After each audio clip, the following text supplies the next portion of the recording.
That's a tough question. There's so many things that, like, through the course of development, where we'd have a problem, and when we solved it, it was like the coolest thing that we'd come up with. And we had this one programmer who was on a totally different schedule than us. He'd gone completely nocturnal.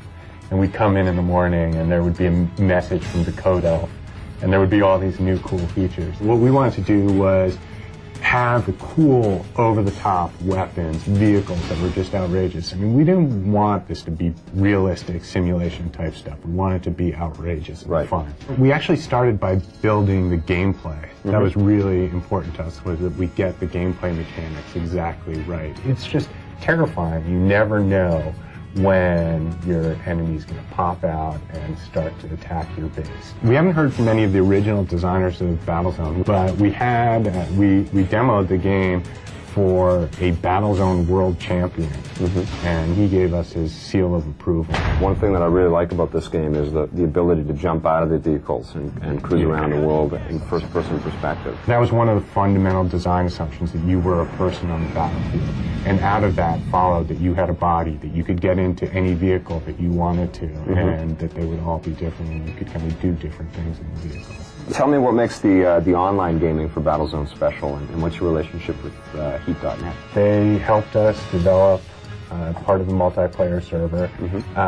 They do an excellent job of kind of establishing a community and getting people into the game. I don't think there's any other game out there that's at all like Battlezone.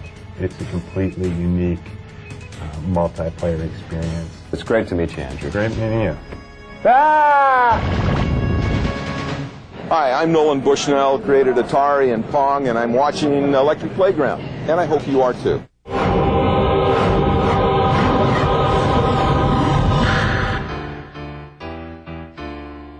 Tell me, how does a light gun work? It sends infrared signal. It sends like a light beam out, reflects off the TV, comes back, and it's back through the gun thingy. I think, when you pull the trigger. Can you tell me how a light gun is made? Is that right? So I'm here at Namco and I found this light gun, and I'm thinking to myself, how do these things actually work? I'm sure there's somebody here who can tell me how. I have no idea how one of these things works. I mean, I plug it in, I shoot. Help me out here. A lot of people don't understand how they really work, but they don't actually put out any light. They just detect light. So they actually see the light on the television. So there's no beam of light that comes out or anything? That's right. They don't have a laser in them. They don't shoot anything. They're actually what we call a passive device. How does it know? At the back of the picture tube is a gizmo called an electron gun. And it shoots out a beam of electrons that hit the front of the TV screen, and that colored light ultimately forms the picture that you see on a TV. And it does it very, very fast. So fast that we can't see it happening. So there's actually a little thin line, a little dot that is moving. The whole screen gets filled with light and goes completely dark 60 times a second. How does this tie into the gun? Let's look at the gun. Let's. Don't try this at home, by the way.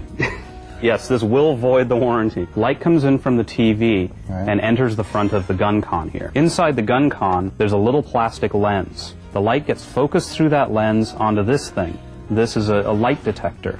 The light detector converts the light into an electrical signal that this electronic circuit board sends down the cable back into the PlayStation. When somebody pulls the trigger on the gun con, they're really just flipping a switch inside the gun con that tells the PlayStation they're pulling the trigger.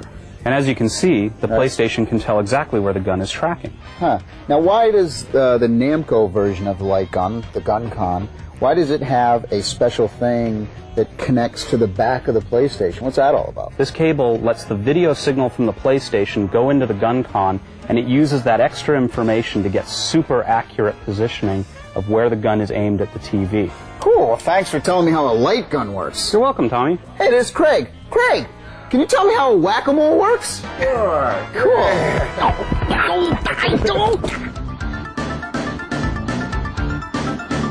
While we wait to play Metal Gear Solid by Konami, we can give a run to Racing Jam. It's their answer to Model 3 and Super GT. It's got some of the best tracks and visuals you'll ever find, including this concave screen. It has real cars, the 240SX, the Impreza, all you'll ever need. Just get going and race.